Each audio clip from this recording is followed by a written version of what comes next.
All right, now, everybody. Quiet, listen to me. We're going to start a show. Now, some of you people have been with me before. You know it's going to be a tough grind, but we're going to have a show.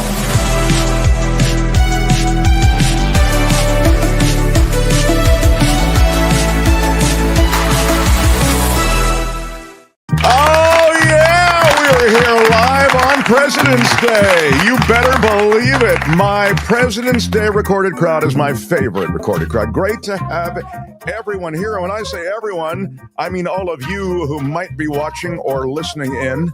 And my darling Tony is here. And aside from Tony, there is no one here. Thanks, Tony. I know. Kim has the day off. It is Jacob, her son's 11th birthday today, or at least over this 4-day period. She'll be gone for the next few days, and so it's just me. Finally, I can spread my wings on this show, and I don't have to worry about being interrupted as I'm trying to make a point. What? I did tell her, enjoy the 11th birthday of your son, because you're only a few birthdays away from your son saying, hey, F you, I want to have my birthday without you. You know, that'll be a... Who is having that conversation? Yeah, they're not having it yet, but they'll have it. But we love our Jake, we love our Kim, and the whole McAllister family. Hope they're enjoying themselves. I am debuting my Snazzo jacket today.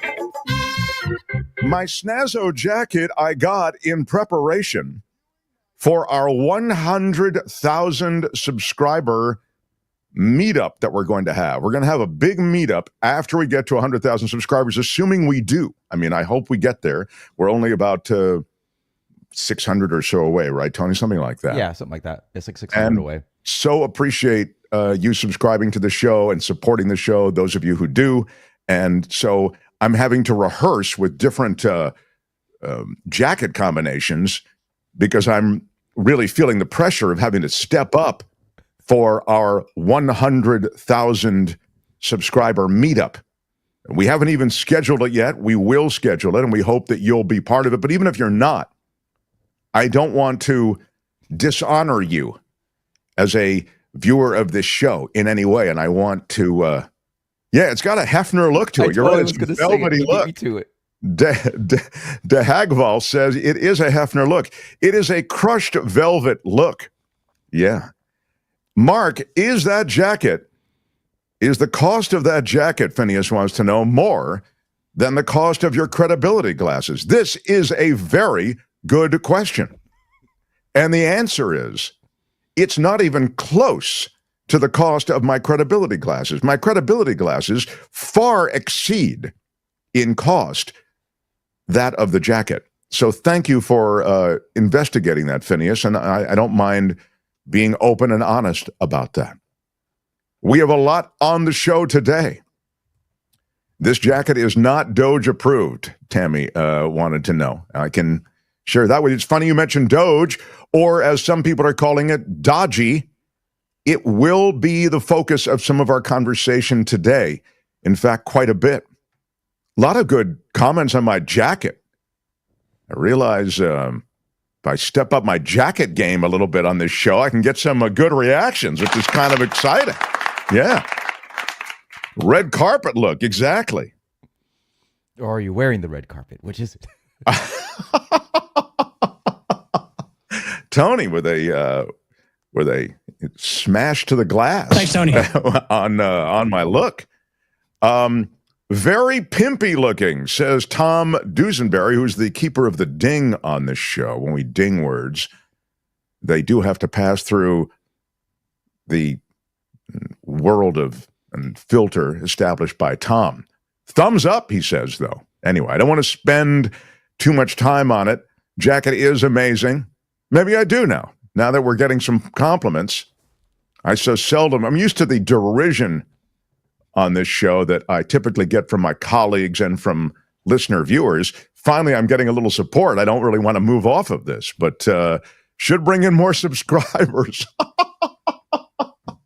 Says Knit One Pearl One. Yeah, there you go. Northern Ontario, Canada checking in. David Bowers, thank you. I'm headed to the Texas Capitol right now, says Micro Kimmy. What's happening right now, thank you for mentioning this, Micro Kimmy, and have a safe visit to the Texas Capitol. What's happening in a lot of parts of the country is there are protests and demonstrations of one sort or another.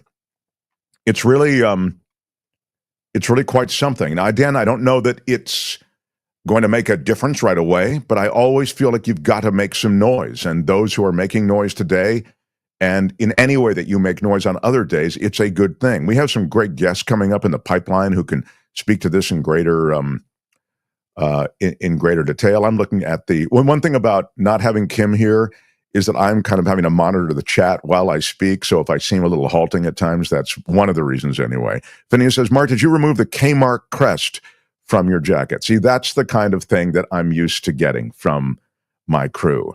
The jacket enhances your lovely hair color, Mark, says Karen Cooper. I did get my hair darkened for President's Day. Yes, I did. Thank you. My hair is unnaturally dark for a few days, and then slowly the chemicals, I think, that I'm sure are leaching into my scalp, those chemicals begin to fade, and then the hair takes on a patina of normalcy. It looks kind of a normal color. Right now, it's a little on the dark side. But speaking of the dark side, what a weekend it was. I have many reactions, thoughts, and things to share. So, The Mark Thompson Show. Please stand by the like button, if you would, because you'll need to smash it to really show yourself. You got to smash it like a boss. Smash it with your iron rod. Throw us a thumbs up. It helps us in this weird world of YouTube. So, patina is a ding word. You're right about that, Tom. Again, keeper of the ding. I did use the word patina, and it is a ding word. One of the things that's happened over the weekend is a celebration of himself. Why not take a victory lap, says Donald Trump. Now, I know many of you, were not doing what I was doing. I literally sat on the couch and waited for the Daytona 500 to start. I know it's not what you'd expect from, but I love NASCAR. I think it's really kind of fun to watch. I don't know if I wasn't there for all, the whole 500. I was in and out because there was a lot of stuff going on. I was reading, and one of the things I like to do is look at a sporting event and read a little bit while I'm looking up and back to the reading materials. It was delayed by rain, so that allowed me to kind of read, and now it's up in the background. So what I saw is something that's now getting a lot of publicity. I saw it live, and that was the visit of Donald Trump, the current president, to the Daytona 500. And he arrived in style. He's got that Air Force One. And there he was, Air Force One arriving above the Daytona 500 in Daytona, Florida. Have I been to the Daytona 500? Yes, I have. Pump the brakes, Mark. Really? NASCAR? How dare you? I love NASCAR. Tony will tell you I do some voiceover for NASCAR occasionally. So but I like NASCAR before that. Now, again, I'm not well versed in NASCAR, but I just like watching the NASCAR auto race. So as Air Force One performed their flyover at the Daytona 500, the president himself visited NASCAR, and I must tell you, visited the Daytona 500 as he got out of his limo, the Beast, as it's called. There was an insane reaction. I mean, he really got a lot of love. That's his sweet spot, the Daytona 500 and the NASCAR crowd. It was unreal. And then they drove his limo / Beast, as it's called, as I say. They drove around the track while the other official Fed vehicles, some of them were parked, but some of them were in the procession with him. And so as he drove around NASCAR, he was at NASCAR's track, he was applauded by the audience on hand. And so it was with President Trump, and there it was from inside the limo, his granddaughter, Caroline, waving, and Trump waving as much. Many pictures taken, many cheers expressed, the flyover from the military as well. You know that a major event like that is typically attended by a flyover, and even a conversation with the president that was on Fox. And as I say, he got a lot of love there in the world of NASCAR, in the world of the Daytona 500. Very high profile. And as I say, it was delayed, so they showed a lot of that video over and over and over again. Now, it wasn't completely well received nationwide, even as it was well received in Daytona. There is a tweet that Tony will share with you, and that one, I think, kind of speaks for the sort of criticism that the president was getting. And it was essentially, hey, you're at the Daytona 500, you're posting like a 12-year-old girl on your Truth Social with tons and tons of different posts and nothing about the natural disasters and some of the challenges that your nation is facing, even as this President's Day weekend rolls around. Do you have it, Tony? You want to show it, maybe? Yeah, this is from Ron Filipowski. He's from Midas Touch Network, I think. First day after a major storm disaster with fatalities and destruction across multiple states, and Trump goes to a car race in Florida. Second day after a major disaster, and Trump plays golf in Florida. Dozens of posts about himself during that time. That's what I was mentioning before. Not one word about the disaster. So that is the sort of criticism that Donald Trump is enduring right now. But again, I wanted to share with you both the love and adulation. Thanks. That was fine, Tony. You don't have to keep it up there. But I did want to show you kind of the love he was getting at the NASCAR event. I mean, this is one of the jewels of NASCAR, the Daytona 500, of course. And then I wanted to show you some of the pushback he's getting on social media and from the electorate at large. And as I've mentioned, there are protests across the country today. So, it's not as though, wow, everybody is drinking the Kool-Aid or everybody is on board with the president's run. It has been an extremely eventful month.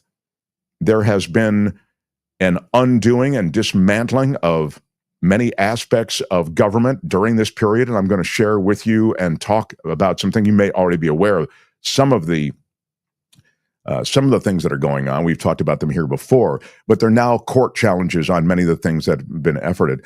But there was one more bit of pushback on Donald Trump's critics slamming him for wasting taxpayers' money. This feels like the kind of criticism that would be leveled against a Barack Obama. Democrats were really or even Biden, really the focus of so much criticism for, look at this is a waste of money. Why is the president doing this, going to Delaware on a long weekend when he should be at these places that have been hit by natural disasters? How dare he? It's un-American, etc. We're so used to that blowtorch coming out of the world of right-wing media and Fox News Channel, for example. They're really good at grabbing that kind of stuff, sort of like, why is Obama wearing the wrong colored jacket after Labor Day? That's very much the sort of thing. So now Trump is getting a little bit of that. It's maybe not getting the oxygen, but finally a little clapback. So this is during a month that's been all about slashing the crap out of government. I mean, I have stories that I'll share with you in a couple of minutes that speak to the cutting, and I've spoken of this before, so recklessly, so without consideration for what you're actually cutting, that you're cutting critical programs, including those who are charged with maintaining and keeping secure the nuclear arsenal. So it's in that overall framework of wanting to cut wasteful spending that critics are saying, hey, dude, you want to cut wasteful spending? How about not doing flyovers with Air Force One at the Daytona 500? It's all a waste of money. Again, you were at the Super Bowl last weekend. Wasn't that a waste of money? It's Air Force One. It's all your security. They've totally changed the configuration of a visit when you go to an event that's attended by that many people, because all those people are potential assassins for Donald Trump. They're all potential dangerous elements. So you have to, as a Secret Service agent, account for all of that. So again, millions of taxpayer dollars blown on what critics are saying is a total self-serving event. And by the way, I think you can defend that. That is to say, it was self-serving. No question about it. This is a guy who likes to take a victory lap. There is nothing he wanted to do more, you'll remember, during the first Trump administration than have that 4th of July celebration where all of this huge arsenal of American military is brought by his review stand. He had seen it in Europe, and he wanted to do it here. But that is the criticism that's being leveled against him today. And I think that it's a fair criticism at that. So looking at Donald Trump's weekend, there's not a lot that speaks to a policy. It seems like it's mostly self-aggrandizement, and which is clearly a big part of who he is. And The Mark Thompson Show. There is also, I'll get to more about Donald Trump with Chunk of Trump here in a couple of seconds, but I wanted to give you a sense of some of the stuff that went down this weekend, just in the Saturday, Sunday passings of those days. And, last night was the Saturday Night Live 50th anniversary. I don't know how many of you saw it. I love Saturday Night Live. Obviously, it's gone through some changes through the years, and sometimes you see stuff that can be uneven on Saturday Night Live. That was kind of the criticism I read online. That's why I mention it. So what? It's a live show. Some of the sketches are funnier than others. Some of the sketches that they thought would never even make air turn into a big thing. That was one of the great things I saw in the SNL music documentary, which these are on Peacock. The thing that's screwed up, you've got to order these various streaming services to see some of this material. You can order, I'm sure Jefferson Graham would tell you, can order, who's our tech guy, some of this stuff on Peacock with a 7-day trial. You can cancel it after 6 days if you want to. But we have Peacock here, so finally there's something to watch on it. And they talk about the origin story of some of the stuff that was on Saturday Night Live, and it's really wild. I mean, I'll just give you one example. The Blues Brothers, and some of you older boys and girls will remember the Blues Brothers. It was Dan Aykroyd and John Belushi. And they loved the blues, but they couldn't figure out any way to get it into the show. So they came up with this bit with the two of them, and they do it for Lorne Michaels, the executive producer. And Lorne Michaels says, I don't like it. I mean, it's okay, but it doesn't make me laugh. And it's just kind of stupid. And so they shelf it. And both of them resolved that if Lorne Michaels doesn't like it, it is done. Like, we'll have to find another venue to do it. And maybe, we can perform it in some other place. So the following Wednesday, and the show, of course, is Saturday night. The following Wednesday, they're 3 minutes short. And Dan Aykroyd and Belushi say, Lorne, we've still got the Blues Brothers. Will you let us do that at the end of the show? And Lorne says, well, I'm 3 minutes late. If you guys want to go out there and make asses of yourself, go ahead and do it. And that's the show. They did. And you know the rest. Blues Brothers became a huge movie. It became a franchise unto itself, and that origin story was wild. It was a truly terrific kind of ride through just the musical part of SNL. But the live show that they did Sunday night, last night, it was terrific. I mean, it featured all kinds of performers from, there's John Mulaney, Steve Martin. They all did pieces of material and they did sketches. So that's Eddie Murphy, for those listening. They did Black Jeopardy, and this is a picture of the three contestants on Black Jeopardy. Leslie Jones is back, Tracy Morgan in the middle playing a character named Darius, and Tracy Morgan is played by Eddie Murphy. And Murphy does a spot on Tracy Morgan, and it was very funny. It really was funny. And then Tom Hanks falls in at the end and makes an appearance as well. Just terrific.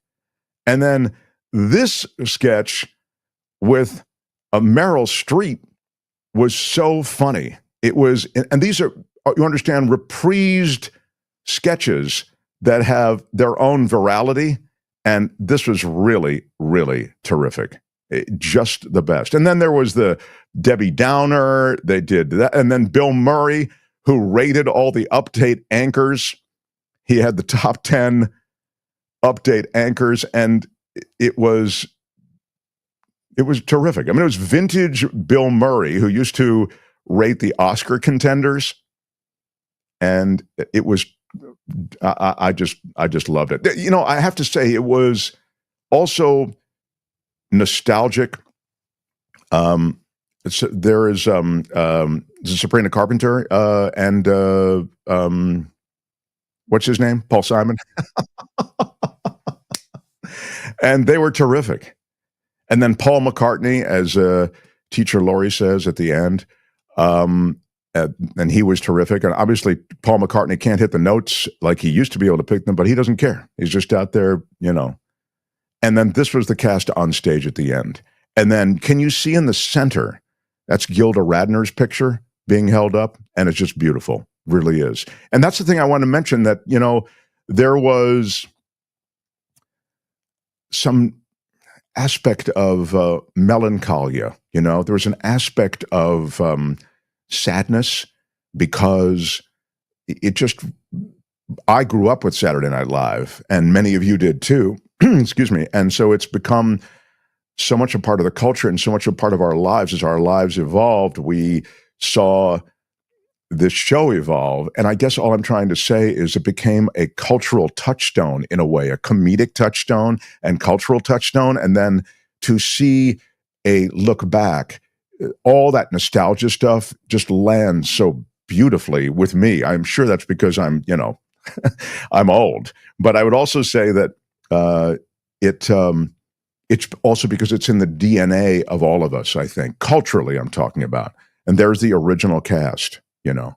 There is Lorraine Newman, who was a part of the show last night, and a big part of the show. I was so glad they really included the original cast in a big way. And Lorraine Newman, I used to regularly see doing voiceover at ICM. And there they are. I mean, Jane Curtin, Belushi, Gilda, Garrett Morris came on and did a funny bit as well. Dan Aykroyd, or Danny Aykroyd as they called him, and Chevy Chase. That was the original cast.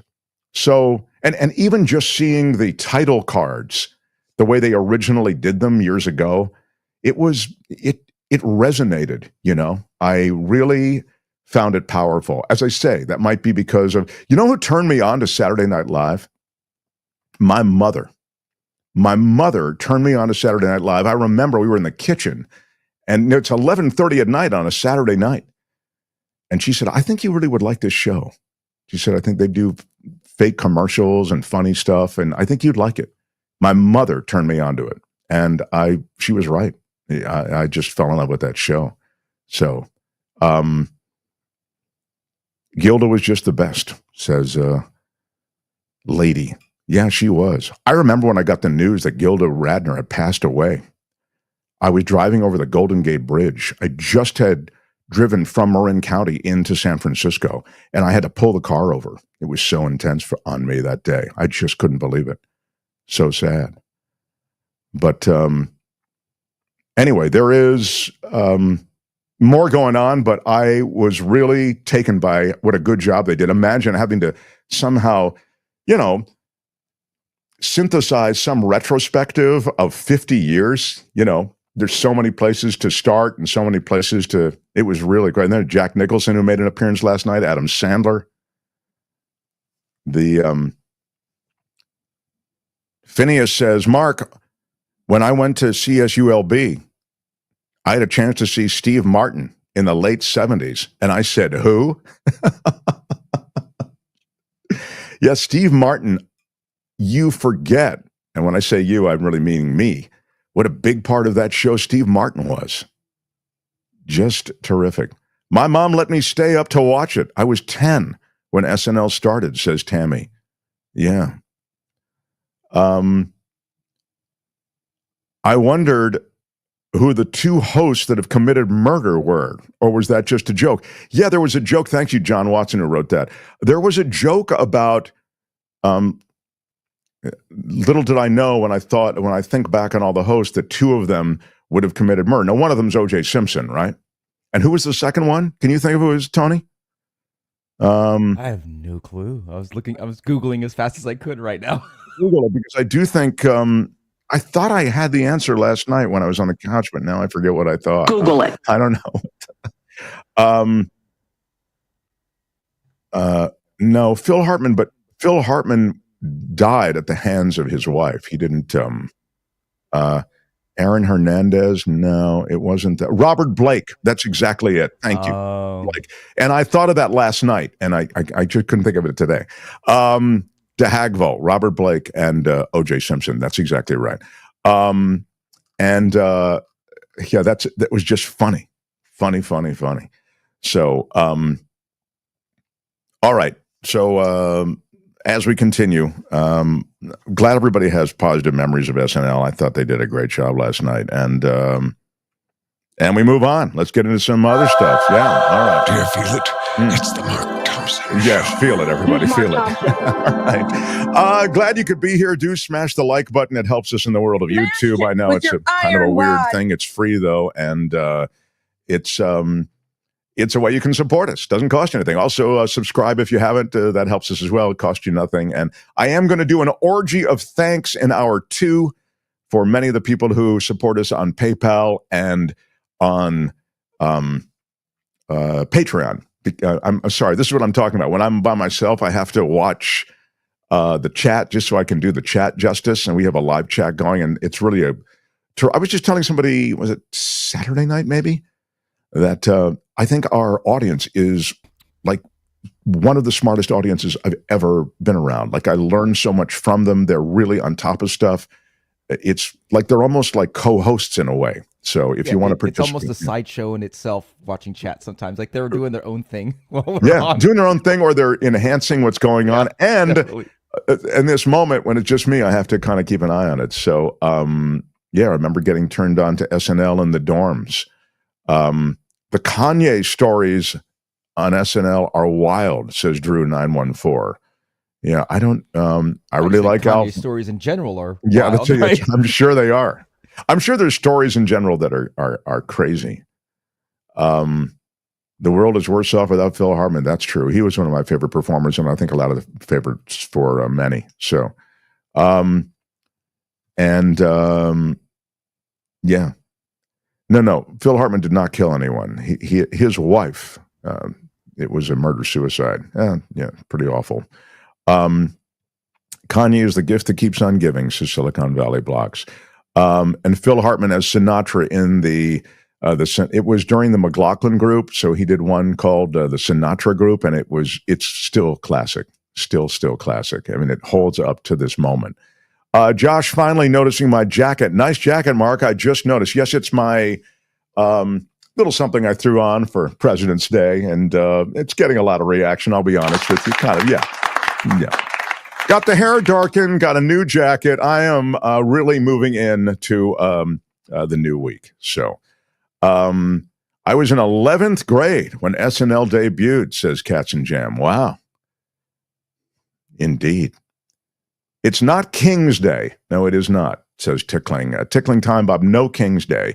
Yeah, it'd be nice to have a reminder that this isn't the place for kings, although it is pretty fast how our typical system of leadership and government is being dismantled. there is some stuff happening even on President's Day.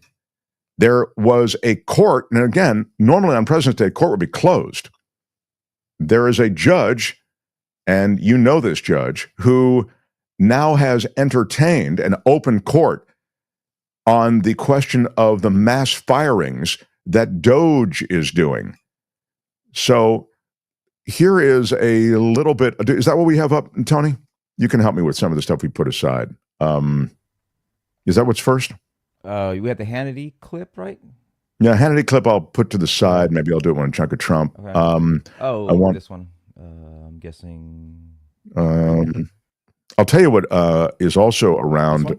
Yeah, that's the one. This is of the moment. If you're just joining us, there is a legal maneuver. I mean, these are attorneys general from all of these different states who are suing because of what's happening at the federal level, and with Elon Musk and DOGE access to private information, and also the mass firings. Go ahead, Tony, if you would, please.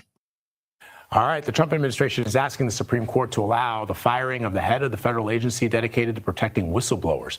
A lower court had previously blocked the move. Let's bring in CBS News Department of Justice reporter Jake Rosen to talk more about this. So, Jake, what is the Office of the Special Counsel for our viewers to understand, and why? Okay, this is stop right here, Tony. There's, as usual, there is so much going on that I have to almost just distinguish. This is the court case about the firing, again, as was just noted, of the special counsel, but this isn't the special counsel that you may think of. You think of maybe special counsel in regard to some of the investigations on Trump or some of the investigations on Hunter Biden. It's not that special counsel. It's the whistleblower agency special counsel. Okay, so I just want to make that clear. And why are whistleblowers so key? Because whistleblowers step forward and tell you a bunch of stuff that's going on that's illegal or horribly wrong, immoral, and worse, right? This is really how we know about so much. There are whistleblower protections that are built into the laws at the federal level and beyond. So, I mean, Alexander Vindman, remember him from the first Trump impeachment? He was in on that call with the Ukrainian president, and how there was a quid pro quo when Trump was trying to extract from him the guarantee that he would find dirt on Joe Biden or say that they were investigating improprieties around Joe Biden. That came through, that is to say, Vindman's testimony came through whistleblower protections. So Trump is trying to get rid of whistleblowers at the federal level. That's what this is about. When you hear special counsel, that refers to that. Sorry, Tony, please continue. Well, this is not like the special counsels that we've heard for the last 2 years who investigated They'll explain the same thing. Okay. This is a different office that's more permanent at the in the government, which basically oversees the potentially illegal firings of workers and protects them and protects whistleblowers, and also enforces Hatch Act violations if someone were to make political speech while they're in their official capacity for office. You can see why the Trump administration would want to get rid of someone like this, who especially was appointed under President Biden, because of the quick pace that you and Willie just discussed of firing federal workers and clearing out entire departments of the government if Elon Musk gets his way after some of these court decisions are played out. But this person, Hampton Dellinger, has sued to get his job back. He is currently back in the post, and the Trump administration has listened so far to the judge. However, we'll see what the Supreme Court decides in terms of what potential presidential and executive branch power Donald Trump can use to fire some of these independent workers. Okay, so that is important, because they do want to get this up to the Supreme Court. This administration doing a lot of it's illegal. The firing of these workers is illegal. At least you go from the letter of the law. The firing of the attorneys general is illegal. You can't just go and fire a bunch of these, inspector generals. You can't do it. I mean, it's not allowed. In fact, I have some video of that. Give me the, is it the Chris Coons video? It's not that one that you have up in the gate. It's a different one, Tony. There's a Chris Coons video where he actually talks about this. You need 30 days to, before you can get rid of these inspectors general. Instead, they fired, I think, 17 on day one. Go ahead. At least 30 days before the removal of any inspector general, the president must provide Congress with, and I quote, a substantive rationale, including detailed and case-specific reasons. President Trump provided no notice to Congress and no justification. You're a lawyer. How many days has the president been in office? Since January 20th. Which is how many days fewer than 30? I'm a lawyer, not a math guy. But I'll just put it this way. It is fewer than 30. It is a matter of mathematical impossibility for the president to have followed the statute and provided us with the required notice, correct? I don't know. If he hasn't been president for 30 days, how Correct. could he have given us 30 days notice as required by the statute? He obviously did not. He obviously did not. Do you think he broke the law by firing these attorneys general, these inspectors general? As I was saying before, I don't know. I wasn't part of the decisions that he and the White House counsels made in making that decision. I don't want to speak to whether the president broke the law. I just don't know. Okay, stop right there But just you for a know second. that- Stop. I want to make the point. This is Todd Blanche. He represented Trump in the New York case.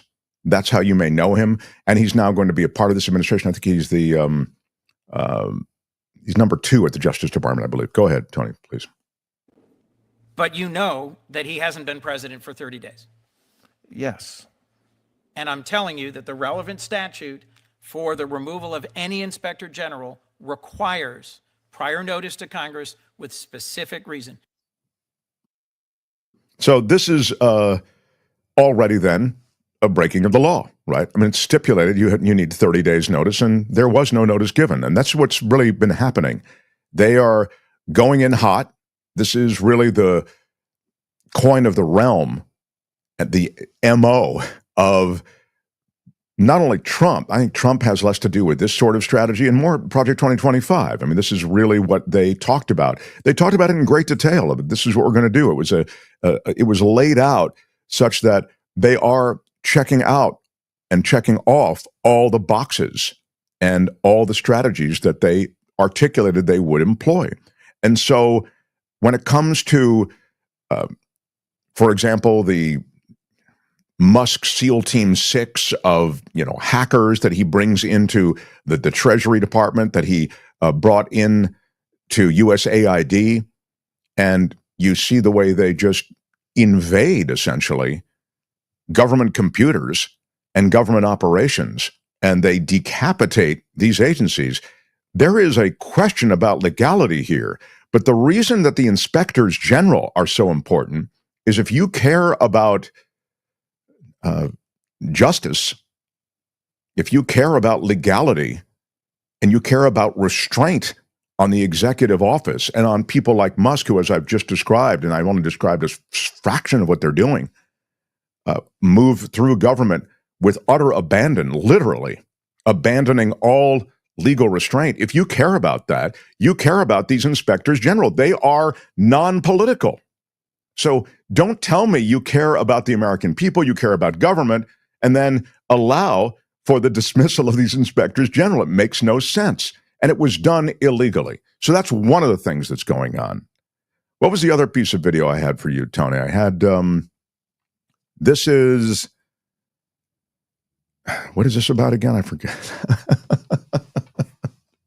Tom Sozzi, right? Oh, this is terrific. Now, Sozzi is he's a congressman from New York, and listen to him light things up on the floor of Congress. Go ahead.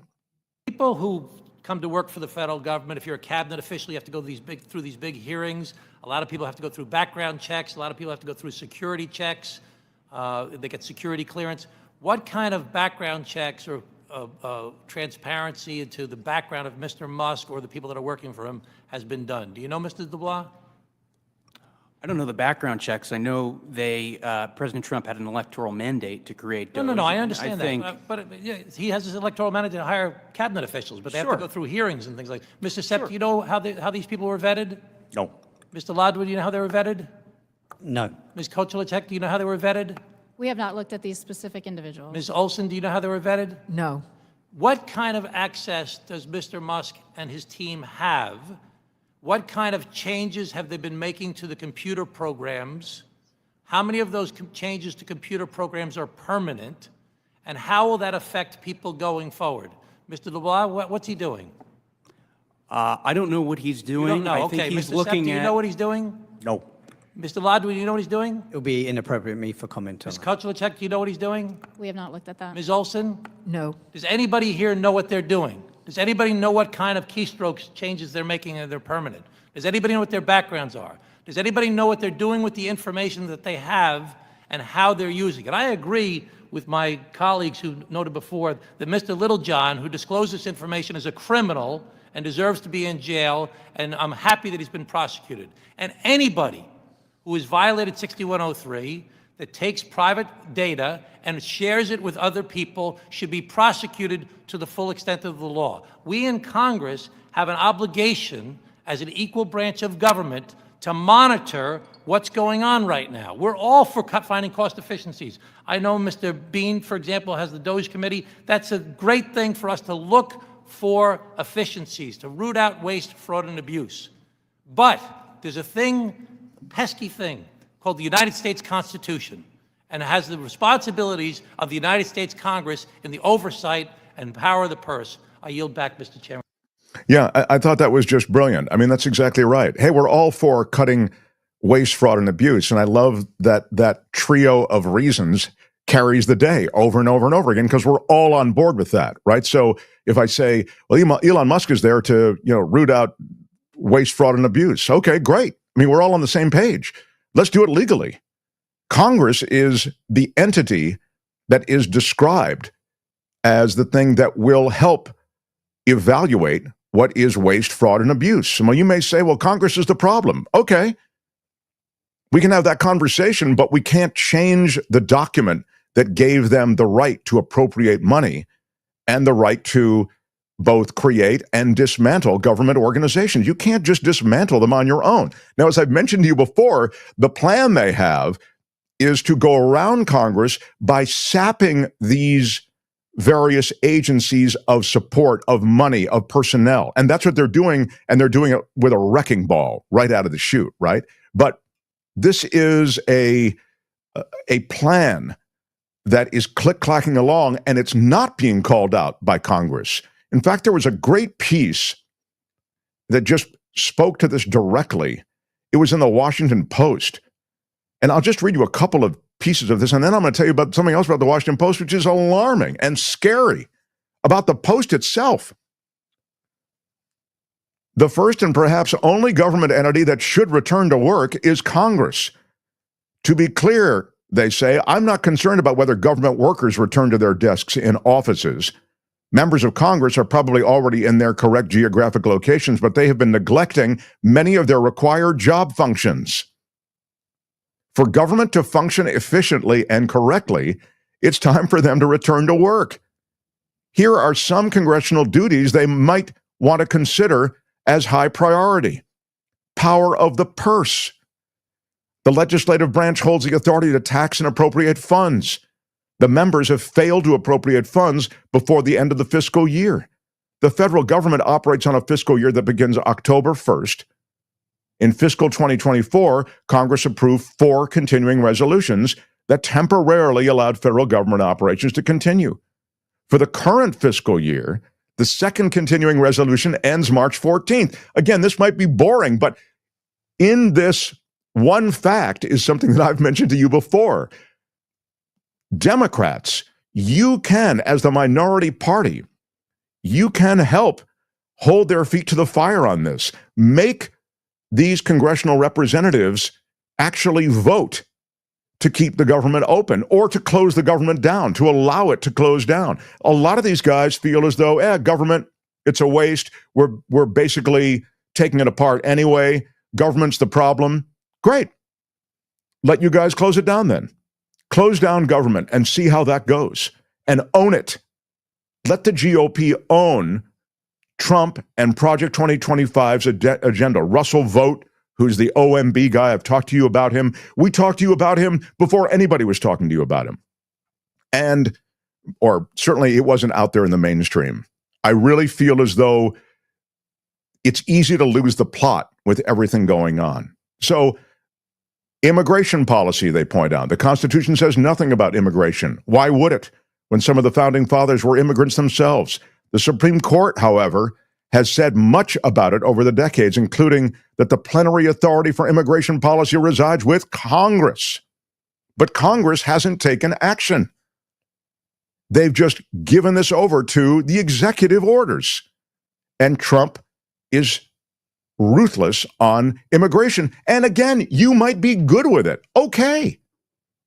We all agree, I think, in the main, that there's an immigration problem, but there are ways to address it that make sense before you turn the whole economy on its side and before you get into the kind of pitched battle that the executive branch is in. Members of Congress, when it comes to DOGE, have again abdicated their roles to the chief executive, seemingly in violation of the Constitution. That's what we were just hearing. This pseudo Department of Government Efficiency is issuing edicts that lack congressional authority. Once again, see what we said when, even before they took power. We said there's no way DOGE is not legitimate. It hasn't been established by Congress. They have no actual power. Maybe they can advise, maybe they can say this should happen, that should happen, but without any real power that is vested in them officially by Congress, they can't do anything. Well, where's Congress?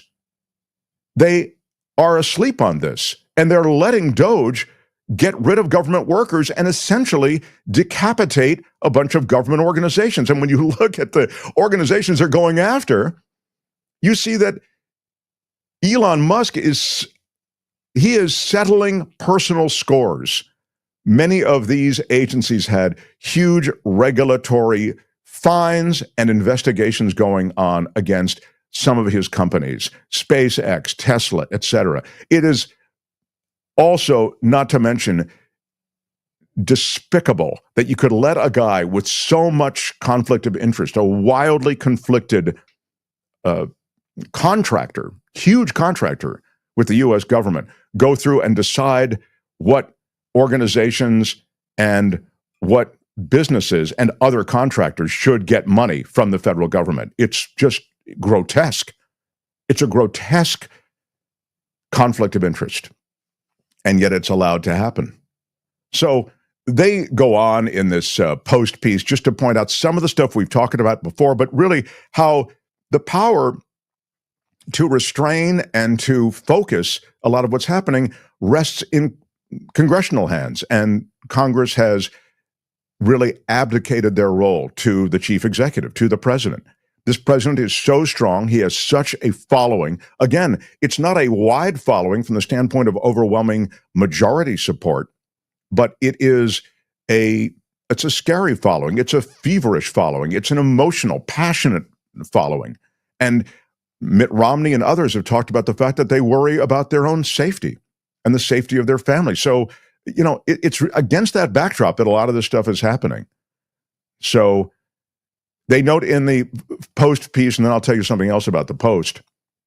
I suspect that many members of Congress do not actually want to do the tough work of governing and thrashing out legislative compromises. So they're happy to let the Trump-Elon Musk presidential team sidestep them and shape everything themselves. I suspect that many members of Congress, primarily in the president's own party, are so frightened of losing the next election that they will do anything to stay out of the Trump-Musk crosshairs, even to the point of allowing the Constitution itself to be completely put aside. I suspect some members of Congress believe the ends justify the means, so they won't lift a finger to prevent the subversion of our Constitution. That was a Washington Post.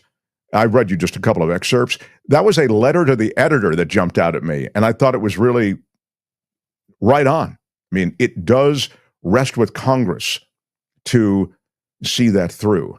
But the other thing that's happening at the Washington Post is extraordinary, and it's a sign of the kind of pre-surrender that we're seeing from so many media organizations, as ABC News tapped out, paid the $15 million, as CBS News was going to settle with the Trump administration and Donald Trump about the interview with Kamala Harris in the 60 Minutes piece. Then he bumped up the amount of money he was seeking. Now he's suing CBS for $20 billion over the 60 Minutes interview, suggesting that it was cut so it would more favorably showcase Kamala Harris.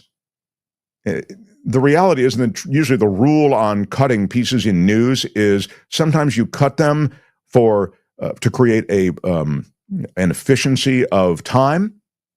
Sometimes you cut them for any number of other reasons. Usually, though, it's not to change the essence of what the person's saying. I mean, I would say that that would violate kind of journalistic code if you did that. But you may look at the, Kamala Harris stuff and go, well, she was just kind of talking word salad and they cleaned up her thing. I don't know if that is true. I haven't seen the clip. But all I'm trying to say is, $20 billion, it's a shakedown. That's a shakedown. Now, how does that shakedown work? And then I'll get to what happened at the Washington Post and their pre-surrender. The shakedown works like this. Paramount and CBS, same entity, they want to merge. It's another media merger, and they need government approval for that merger. So the government, I'll remind you, is run by Donald Trump, Musk, and the GOP. And they would just as soon not be in a legal battle with Donald Trump when they're looking for the okay from the government on this merger. So Trump knows this, starts with a lawsuit against 60 Minutes that's been sitting there now for, 6 weeks, maybe 2 months. And it started with a lower number, in the million. It was still ridiculous, right? It was a shakedown. But now it's $20 billion. So this shakedown is now a substantial amount, but the underlying reasons that you may have to settle it haven't changed. You still need cooperation with this government. And Trump knows this. I'm sure that's one of the reasons that they upped the number. So how many media organizations are going to enrich this president in hopes that this president will approve whatever bigger business opportunity they need?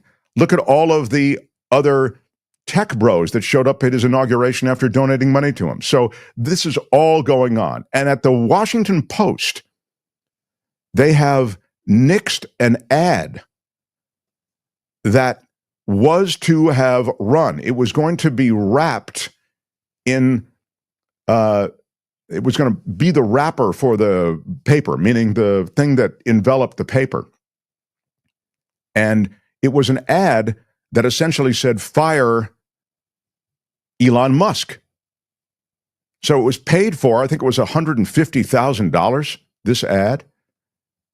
It was an agreement to run the ad that covered the front and back page of the paper. And in so doing, there was also a full-page ad with the same theme inside the paper. And it said that they were going to purchase that ad and had purchased the ad in collaboration with the Southern Poverty Law Center Action Fund, okay? So some of the money is coming from that. It was a $115,000 agreement, as it turns out. I'm just looking at it here. So the ad's design featured a large picture of Musk with his head tilted back laughing, along with a cutout of the White House in a large white text. Tony's got it on screen now. Great job, Tony.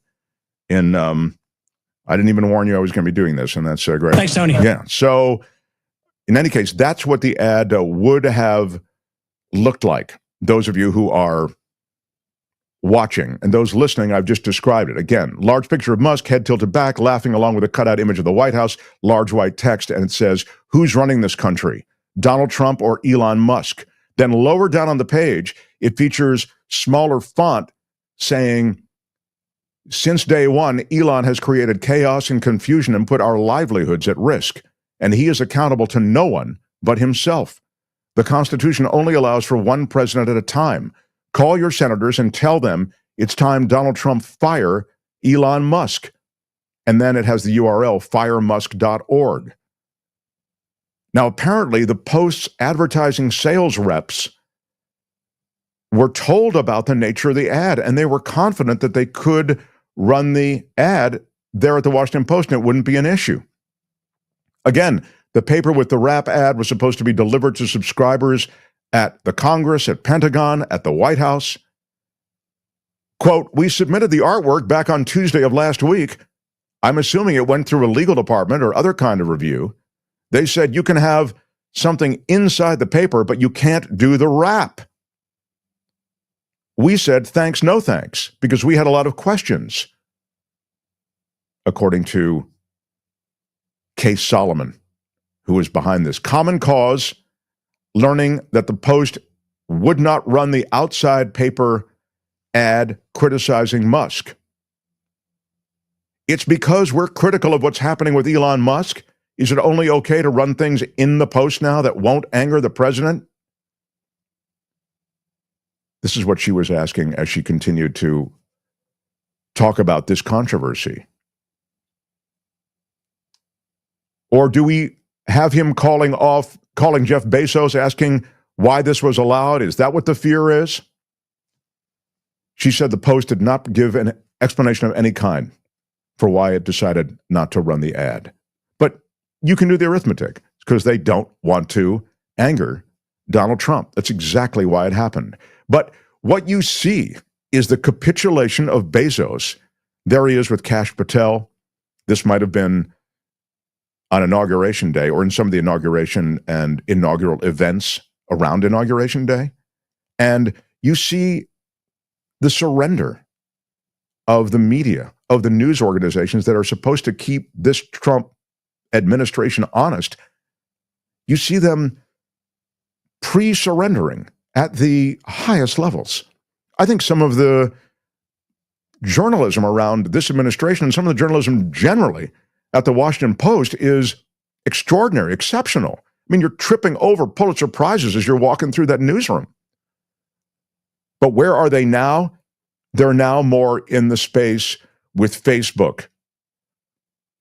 They're now more in the space where we see increasing numbers of media organizations basically just tapping out. I told you about ABC, CBS. It goes way beyond that. So that's the situation with the Washington Post. And I also said on this show, this is after they wouldn't publish the op-ed. You know, originally the Washington Post op-ed crew, the editorial page said, we're going to endorse Kamala Harris. And there were decisions made at the paper saying, no, we're not going to endorse anybody. We're going to pull that endorsement, the articulated endorsement. We're not going to do it. And I saw so many of my journalistic colleagues, et cetera, I mean, some of whom I have immense respect for, they pulled their subscriptions to the Washington Post. They canceled them. And I made the point on this show, I think there's still so much great journalism being done at the Washington Post. And I still feel as though there's great journalism being done at the Washington Post. But wow, they really challenge your loyalty with stuff like this when they won't even allow for what is a legitimate ad buy to run in the Post. I mean, you'd sell that rep to Oscar nominations if Paramount wanted to run it, if any one of these, if Comcast wanted to run some ad they paid $115,000 for, you'd run it, Washington Post. But in this case, you're worried about antagonizing the king. It seems clear. And so for that reason, I'm more sympathetic to those who have stepped away from the paper. Again, I have such mad respect for the journalists who work there, but wow, they really do challenge this all the way.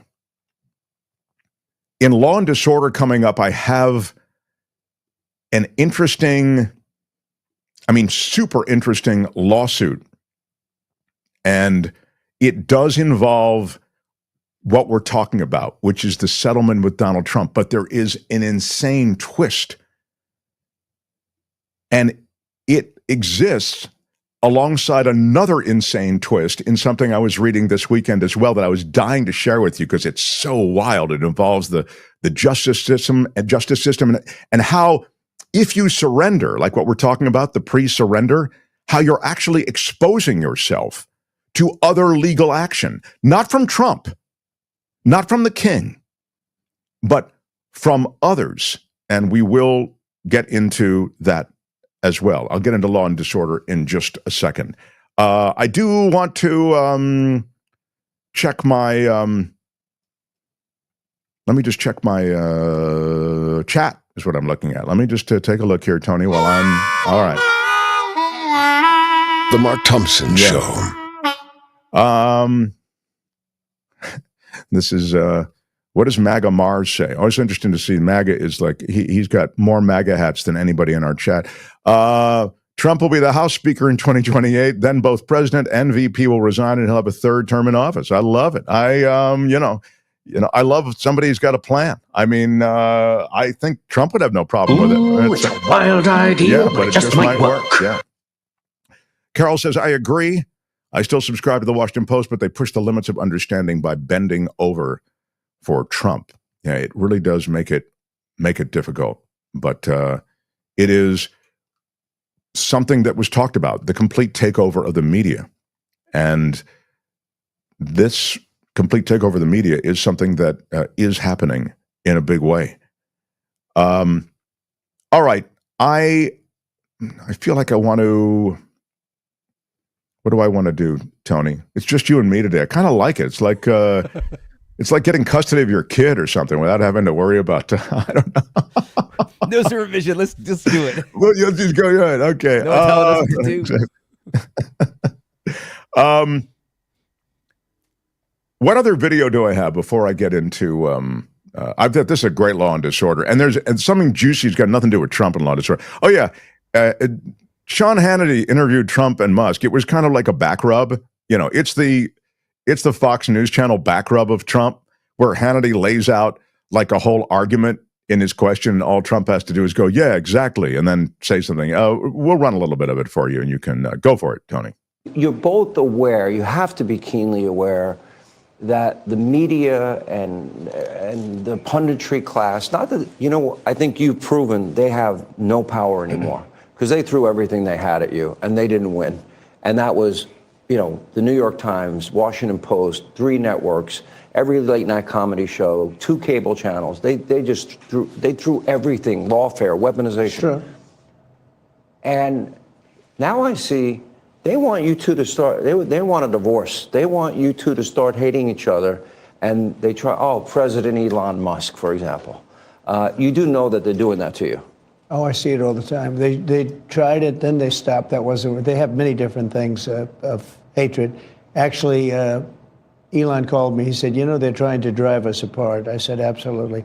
No, they said, we have breaking news. Donald Trump has ceded control of the presidency to Elon Musk. President Musk will be attending a cabinet meeting tonight at 8 o'clock. And I say, It's just so obvious. They're so bad at it. I used to think they were good at it. They're actually bad at it, because if they were good at it, I'd never be president.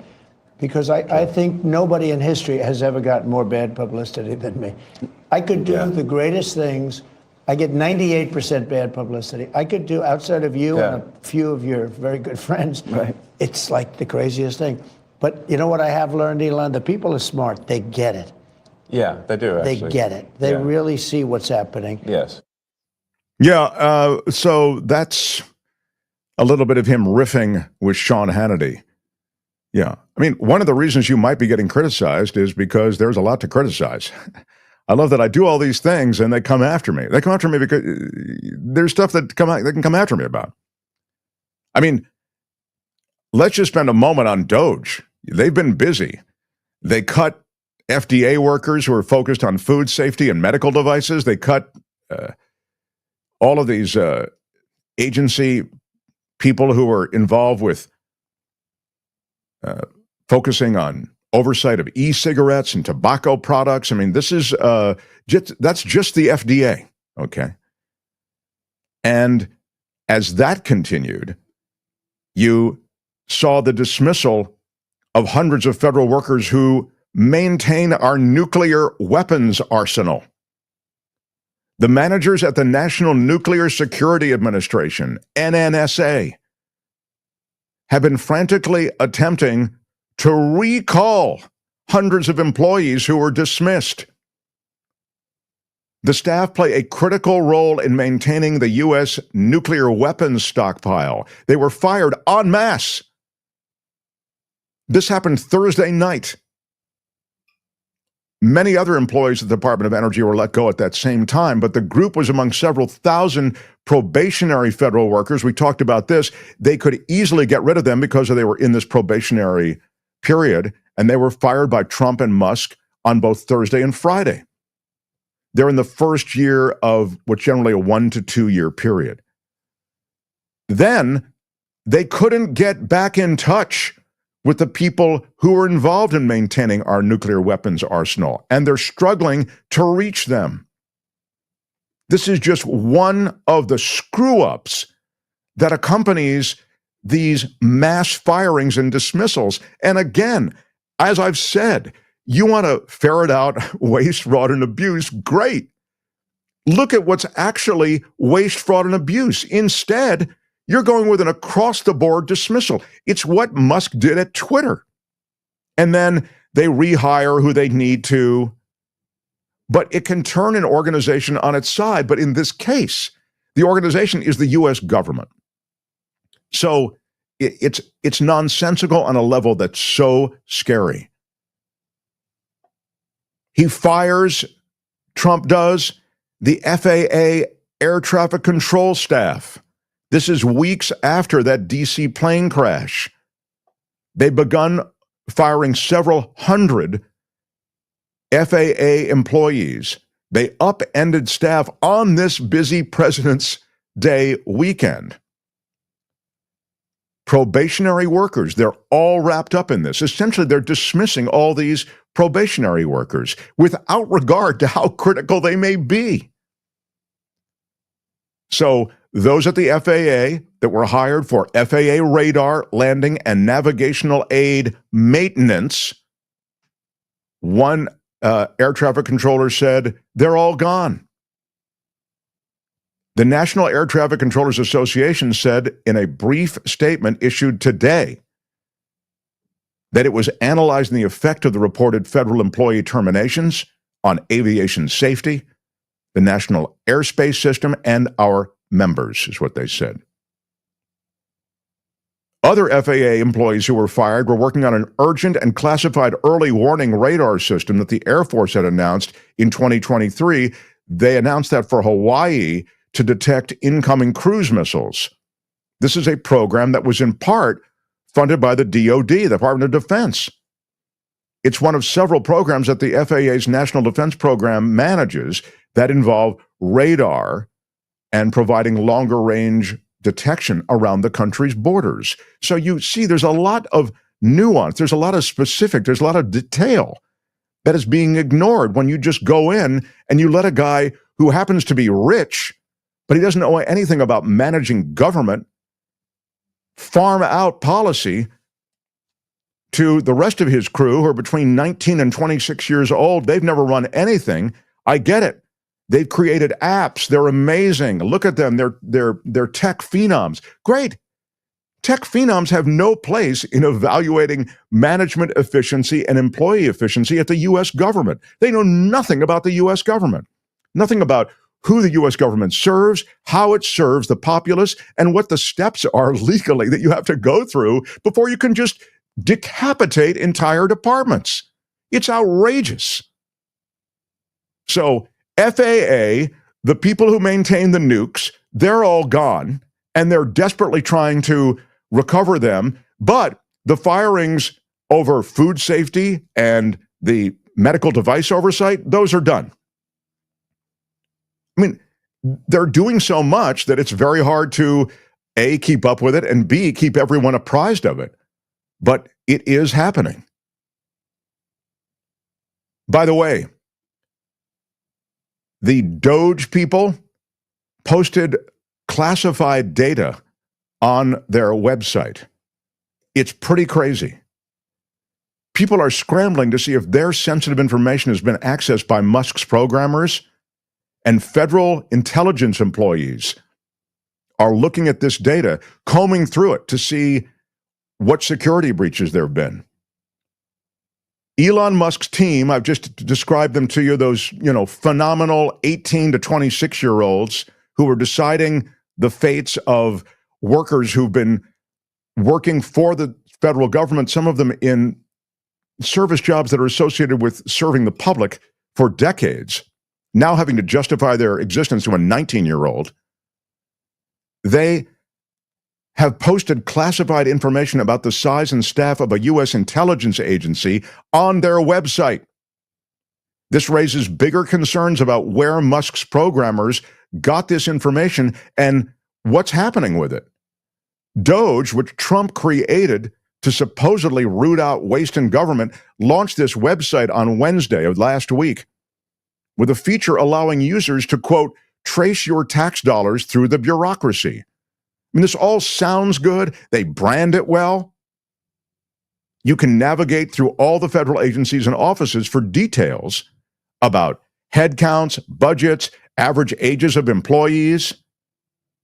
They state in tiny print at the bottom that their database excludes information from U.S. intelligence agencies, but it doesn't. An easy search shows that the database from DOGE provides details on the National Reconnaissance Office. That's the federal agency that designs, builds, and maintains U.S. intelligence satellites.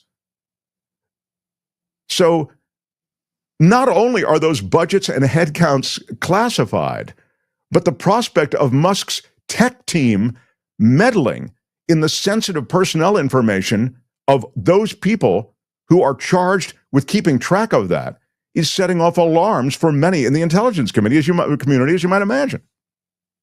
Here's the quote. DOGE just posted secret info on their website about the intelligence community headcount. So currently, people are scrambling to check if their info has been accessed.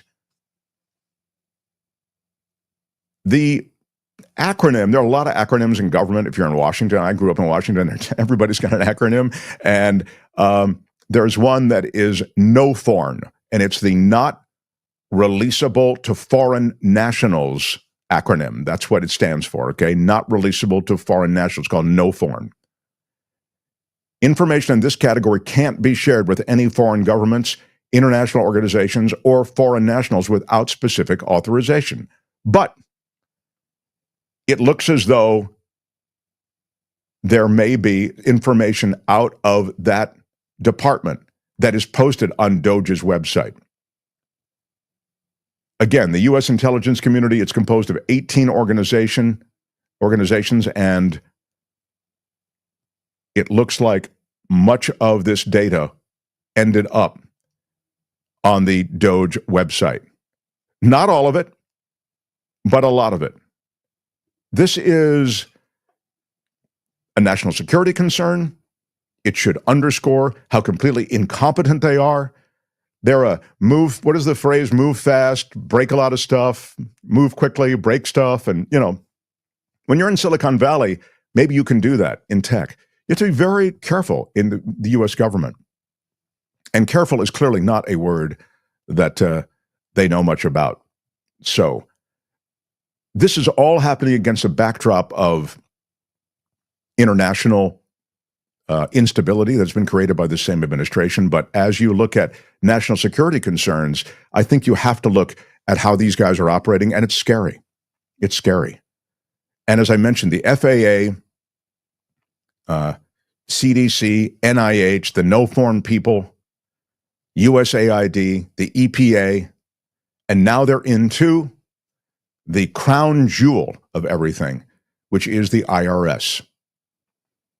They are moving into IRS data, and with IRS comes all the information on you and every other business and person who operates with and in connection to the United States.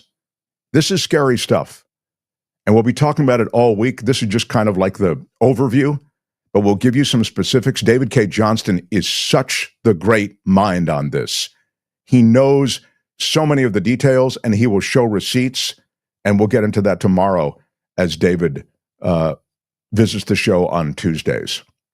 I do have something, Tony, that I wanted to get into that is not related to Donald Trump directly, and but you'll The Mark Thompson Show. You'll appreciate I do have a little more Trump stuff and DOGE stuff and Musk stuff. And, you know, I have to say this on President's Day, and if you're just joining us, yes, I did get my hair just freshly darkened for President's Day, and I'm wearing this celebratory jacket for President's Day. I'm celebrating many of the great chief executives that we've had, and we've had some good ones. Most of them have been troubled. We've kind of, I'll be honest, we've misstepped, I think, in my opinion, on this guy, but you may have your own. There are some MAGA folks who show up here from time to time, and I'm quite concerned about Elon Musk and Project 2025, et cetera.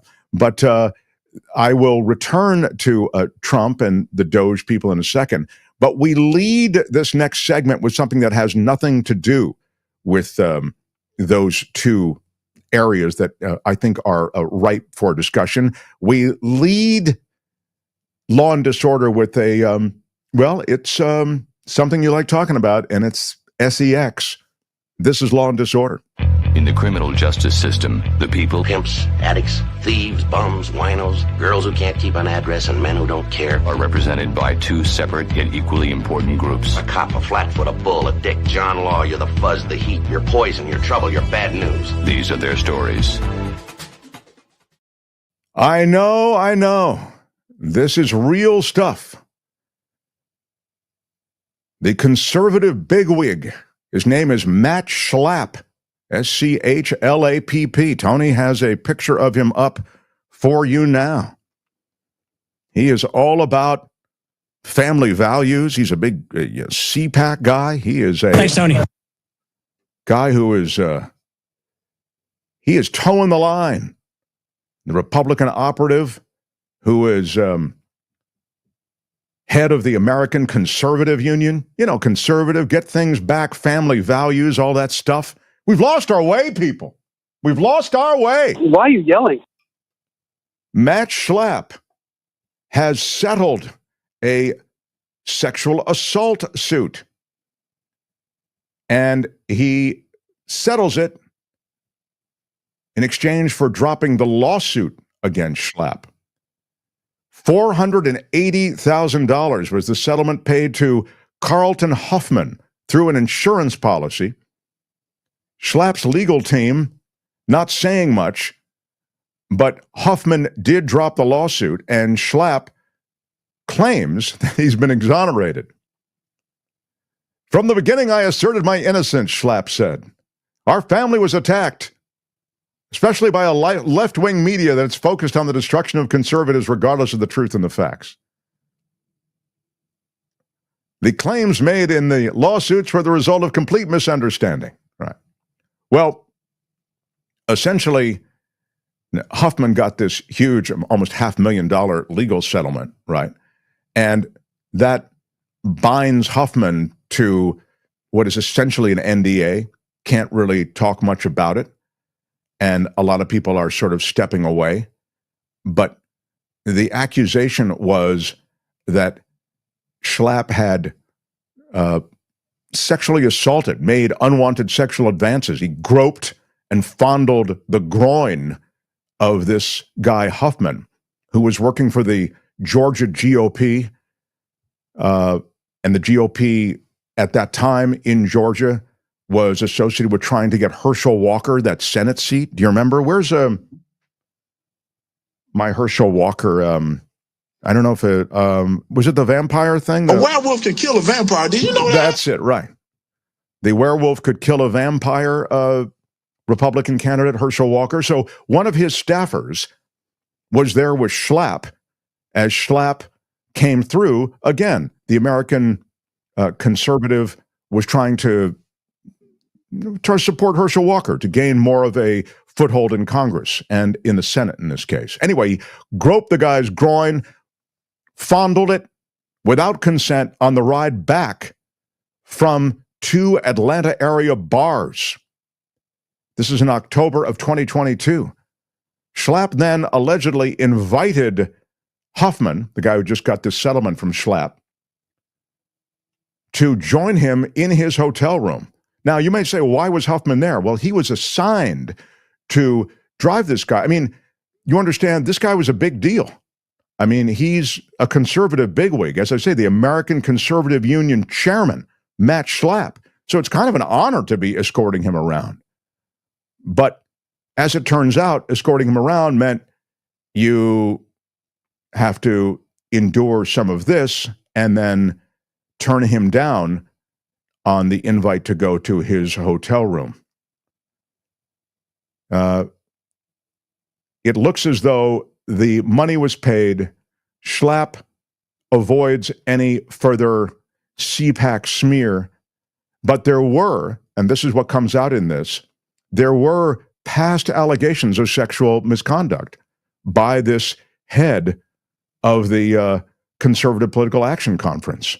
And apparently they knew, CPAC did, about past accusations of sexual misconduct by their chairman, Matt Schlapp. But they didn't investigate or remove him from his powerful post. This is all in this lawsuit. In one alleged incident during a fundraising trip to South Florida in early 2022, Schlapp was accused of stripping to his underwear and rubbing against another person without his consent. Again, this is all according to the filing. In 2017, at a CPAC after party, Schlapp attempted to kiss an employee against his wishes. In both cases, according to this lawsuit, the alleged victims reported unwanted advances to staffers at CPAC's parent organization, the American Conservative Union, the organization run by Schlapp. But again, no action taken against him. And the new allegations added just a week ago to the lawsuit were from this Republican campaign staffer, Carlton Huffman. I told you about those. So he continues to be out there beating the drum for family values, even as that court case is settled. 2 states are coming after a New York doctor for mailing abortion pills. It's happened. They are going after a doctor in New York for mailing abortion pills to states where women may have no chance to get an abortion, Texas and Louisiana. Dr. Margaret Carpenter has allegedly prescribed and mailed abortion pills to patients in Texas and Louisiana, both states where abortion is almost completely illegal. In Texas, Attorney General Ken Paxton, and by the way, if you really want a fun afternoon, Google Ken Paxton. Google it. I'm telling you, he is corrupt. But he's in Texas and he's still Attorney General. And he's filed a civil lawsuit accusing Carpenter of practicing medicine in Texas without a license and violating the state's abortion ban. In Louisiana, it's a grand jury that's indicted Carpenter on criminal charges for allegedly violating that state's abortion ban. So this is a test of legal statutes called shield laws, right? Passed in 8 states since the end of Roe. The laws enacted in California, Colorado, Maine, Massachusetts, New York, Rhode Island, Vermont, and Washington say that the state government will not comply with civil or criminal prosecutions targeting healthcare providers who perform abortions from their home states, including mailing medications to patients in places where the procedure is outlawed. So that's enabled a lot of people to get abortions despite living in places with abortion bans. That's the idea. I want to talk to David Katz about this, and I'll also talk to David K. Johnston about this. But it's a huge legal move, and that is Law and Disorder. Tune in again next time for more Law and Disorder on The Mark Thompson Show. All right, that's it. Let's roll. Hey, let's be careful out there.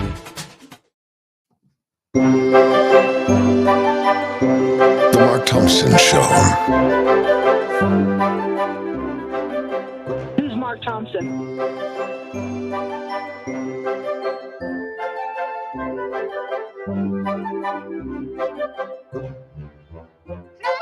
Hey, Mark, it's George Santos here. A lot of people are telling me you're a liar. That's pure speculation. What's a little lie between friends? Morning. We're in better shape, but I don't think we're in wildly better shape. Your Honor, I'd like to ask for a recess. This is a word from the Lord, and he is not happy. Good day, sir. Seriously? What the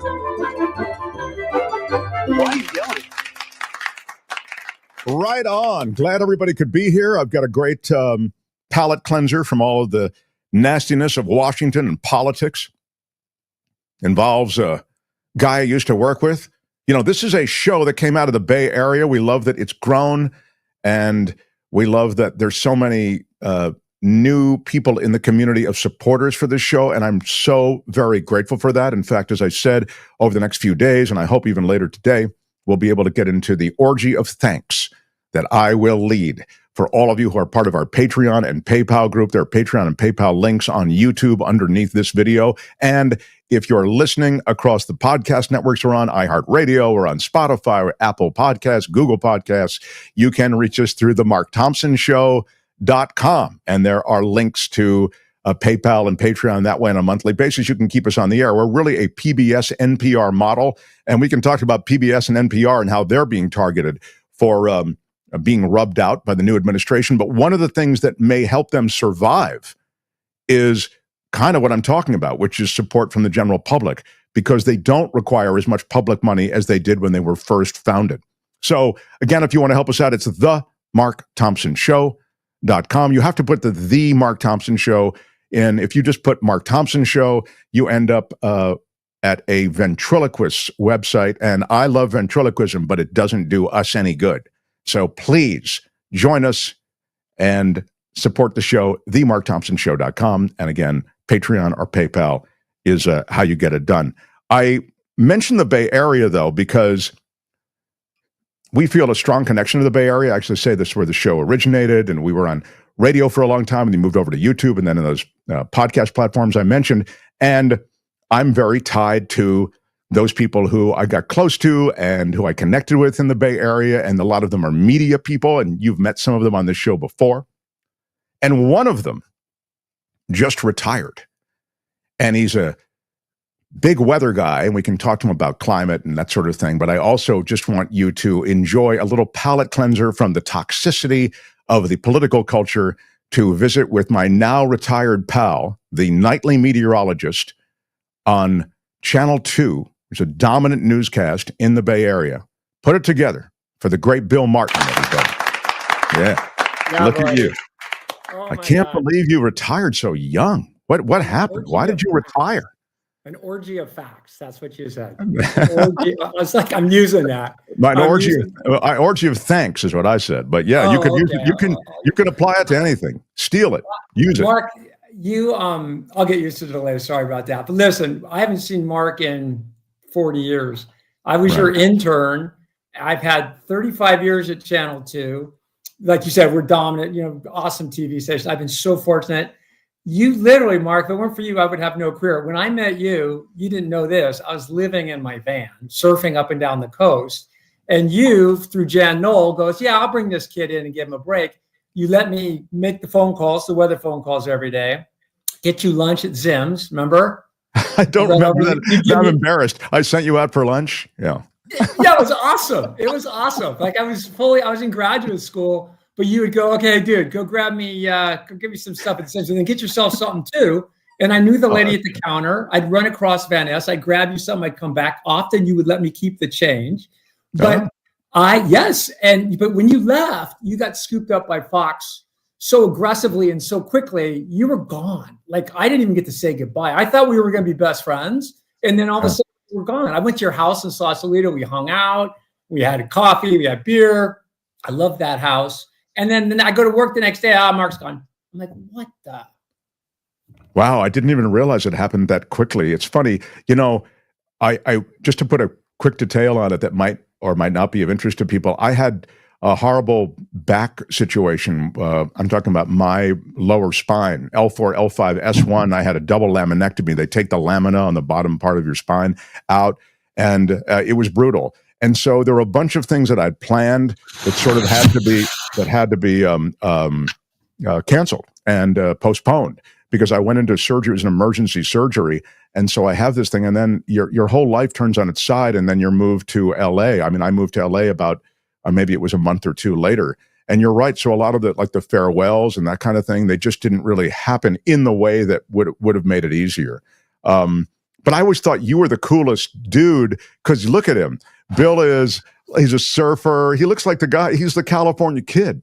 And yet you were the Northern California kid. And your ascent to, I watched it, to, dominance there on Channel 2. It's not easy in this industry to stay on the air for decades. You know what I mean? And you did it. So, well, I did do it. And I did it for a lot. The reason it worked, Mark, was because, first of all, I'm not just saying it because I'm on your show. Yeah, but literally, Mark, if it weren't for you, I wouldn't be sitting here with this awesome house, with this awesome dog, with this awesome swimming pool, with this awesome career. And for 35 years, 38 years in the Bay Area, when you started, and I don't know, I always think of you as our product. I always think of you as Bay Area. I go, hey, Mark Thompson, I used to work for Mark Thompson. I still do that. I was his intern. I used to get him lunch. But I always thought of you as us. And then when you went to LA, I think you're bigger down there than you are even up here. But the thing you may not remember, I remember because I get you lunch. But I mean, you were huge. You were huge. And for me, starting out, was nervous about talking in front of people, living in my van, surfing a lot. I was kind of a surfer. And I was in graduate school. I was going to meteorology school and stuff. But you were you were so talented. You were funny, you were smart, you were clever, you were everything. You were television. When television was starting out, you were what they call talent. They call me talent now. And I'm like, I'm not talent. I surf a bunch and I know how high the tide is, and I know where the best skiing is. You were talent, brother. And it was intimidating as hell to try to follow you. And I'll tell you a story you don't even know. Remember Kevin O'Brien, GM at Channel 2? Sure, of course. They wanted to get you back over at Channel 2. And so Channel 2, as Mark knows, was that we dominate. We like huge blowtorch.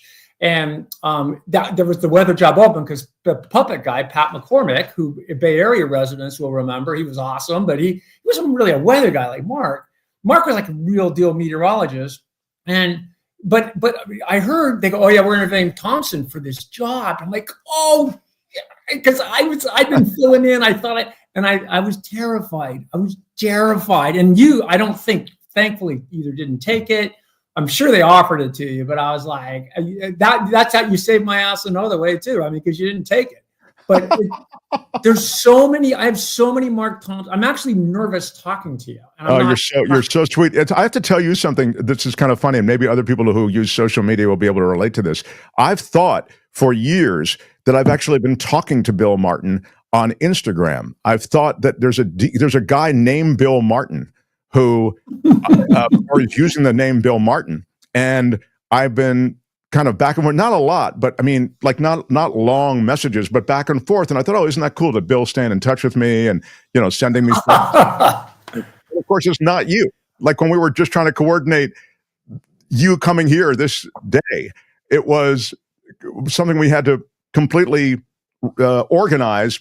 And I thought I had the contact information on you, and I don't. I have a contact information on some other guy named Bill Martin. It was really. See, this is sad. We're supposed to be best friends, Mark. We should, because I literally, you said, okay, and then I'll talk about me because I'm retiring and stuff. But you had this car, Mark was a huge celebrity in San Francisco in the golden age of evening newscasts. At Cron, which was NBC, which was an awesome newscast, which was powerhouse.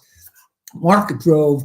Can you swear? Can I swear on this channel? I prefer you not. It was a beater. Okay, Mark drove the essiest little. What was that thing? It was a beater car. It was It was like a Supra. Was it a Toyota Supra or something? It was a Supra, and you were so proud of it. You got me in the car. We were going out for lunch or something. And I was proud of this it. Car going, this guy makes bank, and I'm living in my van, so I know what an SE car looks like.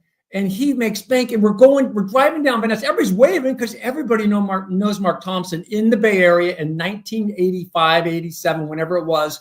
And Mark goes, you know what? I think I even asked you, and you go, it was so cool, actually, especially for a surfer to hear this. You just kind of go, that's just not me. I just don't want to be that guy. And because I remember Pete Giddings, and he had a Rolls Royce and a personalized plate. Oh yeah, Giddings. He was into that. But it was a different world, right? And you were like, "No way, I'm not playing that card." So I remember, and that went a long way with me, Mark. That went a long because I was like, I have nothing. I didn't have a pot to pee in, and you're showing me that you had so much money, at least from what I could see, and so much fame, and you just kept it tight. You kept it down low. And I really, to this day, I still tell that story. I'll tell you what's funny about that car, just because you mentioned it, and just in general, because he's right. I was sort of high profile, and I would go to the gas station, and I'd be from the car, and people would recognize me and they go, "Wow, dude, is that your car?" They'd say it in kind of a disparaging way, like, "Why are you?" Someone might even say, "Why are you driving that car?" And I would start to say, "My wife has the other car." I was so, I wish I could say that I was so cool and I owned it, but at some point I just kind of like, I tapped out. Candace Mick says, "Love Bill Martin. When I contact him on Facebook, he always responds." So Bill, awesome. Again, so much a part of Bay Area life, and I had no idea that we had this this great relationship that I let lapse because I was talking to a different Bill Martin. Mark, please have Bill get lunch for you again for old time's sake, and let him keep the change, says Rick. You are kind of early to retirement, I think. Like, you could, if you wanted to stay on longer. Yeah.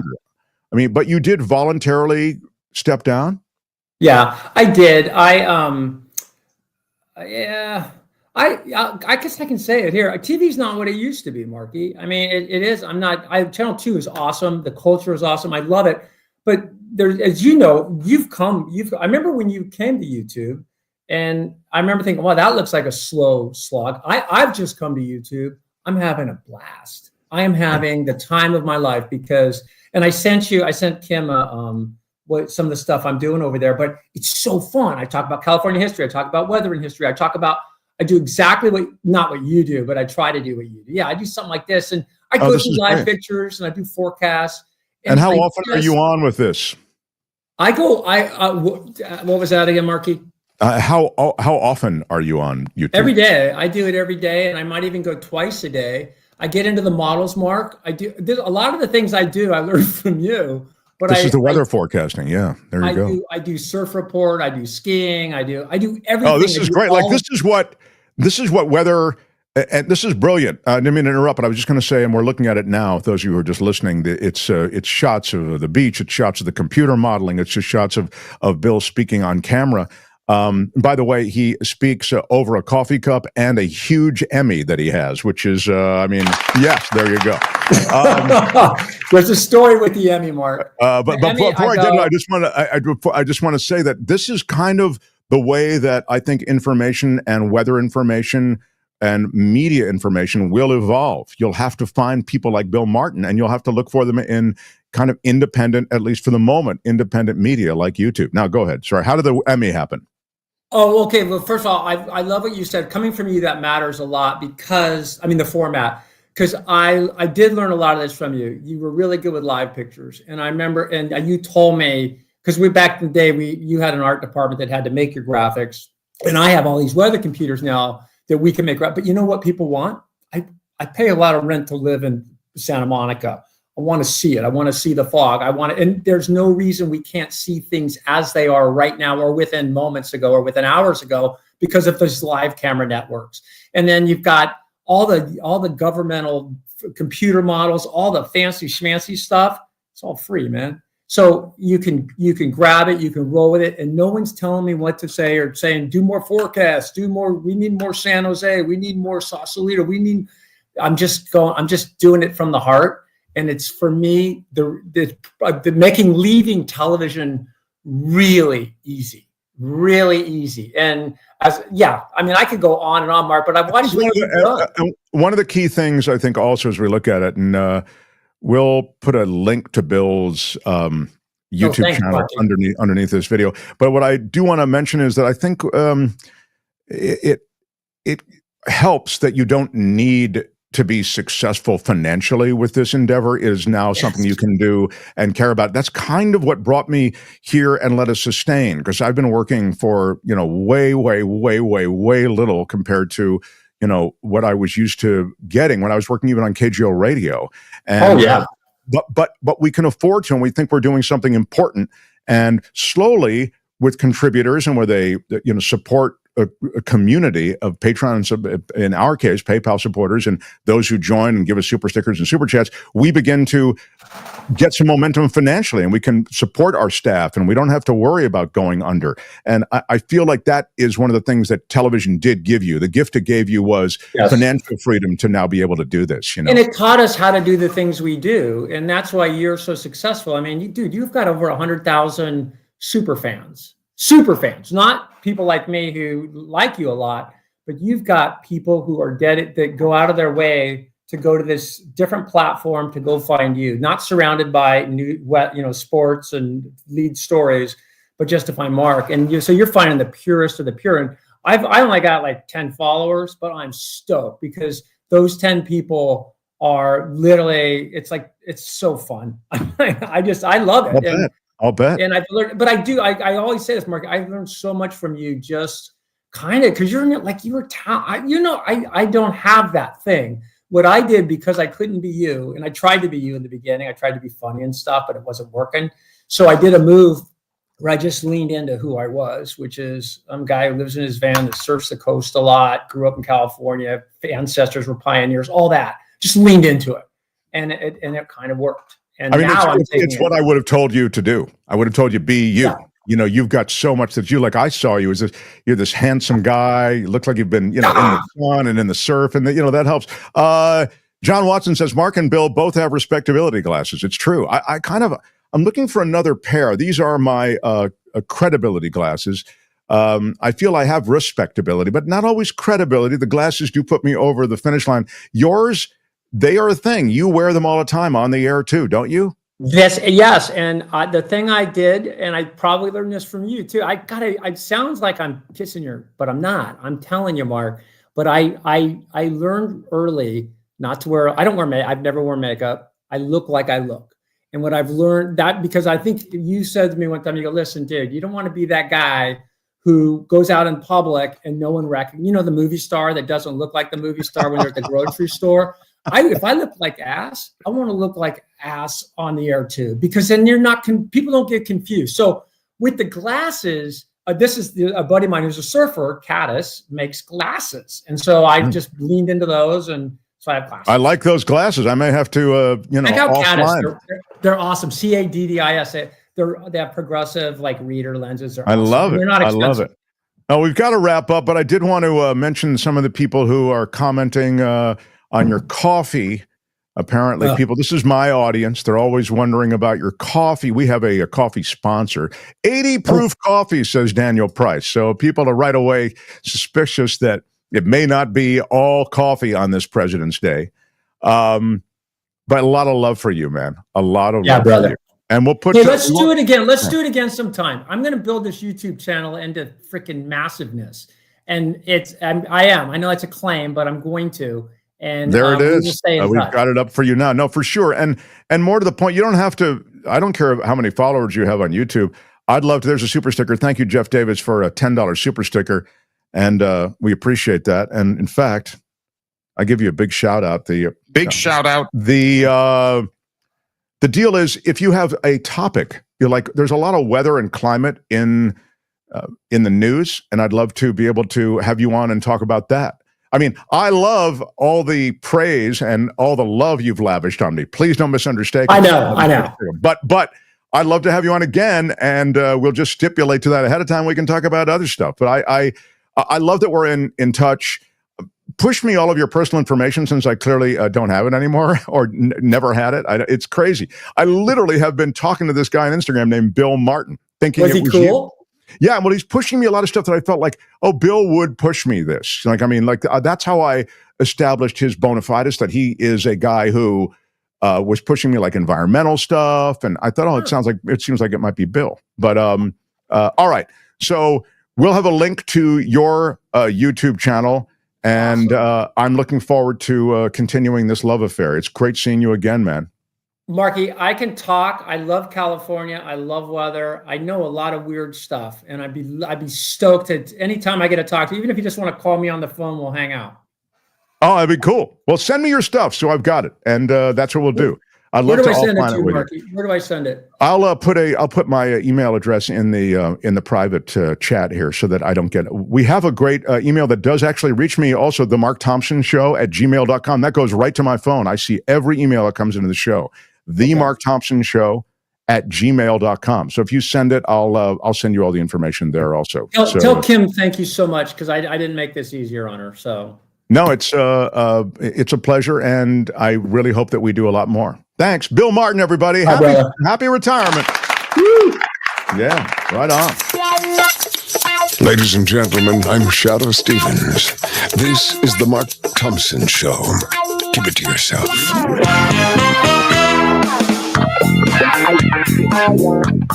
He's Mark Thompson. Wow. I can't believe, how did this happen, Tony? How did this happen? We're almost out of show. I mean, I've got tons of show to go, but I'm out of time. So question, you drove an 85 Supra? Yeah. The Celica Supras? Yeah, the Celica Supra. Oh, those are awesome cars. It looked like I would that. never call that a shit car. No way. No, but I'll tell you what. I didn't maintain it very well. It looked like that, but imagine if there was a dent in it and the inside was trashed. I mean, not when I say trash, there was just like I had tons of newspapers in there. It looked like I was like raising rodents inside. There were that many newspapers. It was just crazy. I don't think I cared. And I would park anywhere in San Francisco. One of the big issues is that there's no place to park. I mean, I understand now there's smash and grabs and all kinds of other issues, but back then in the 80s, there was no place to park. And so I would just park anywhere and get the ticket. And I'd put all the tickets in my glove box. And so when you'd open the glove box, there'd be tons of tickets and then you might say, that's the most ridiculous plan. But here's how I justified it. This is how broken I am, or was back then, and probably now I have other ways I'm broken. I figured, okay, if I told you can park anywhere in San Francisco for X number of dollars a month, you might do it. You know, you save all that time, park anywhere you want. So your red zone, just park there. Okay. As long as you're not getting towed, right? It's like, cool. Right. That was my view. Just as long as you're not getting towed, just park it. You're going to pay it. And then that is just the price of driving in San Francisco. It's a stupid plan. But the money I was saving on the car, I was putting into parking tickets. So no, I love that badge back then. That car was a cool car. I liked it too, man. I don't know. When it first, materialized in my life, I liked it. Yes, it was the first time they did the Supra name at all. Then the Supra became its own car with the straight six. And I'm going to go off nerdy here, but yeah.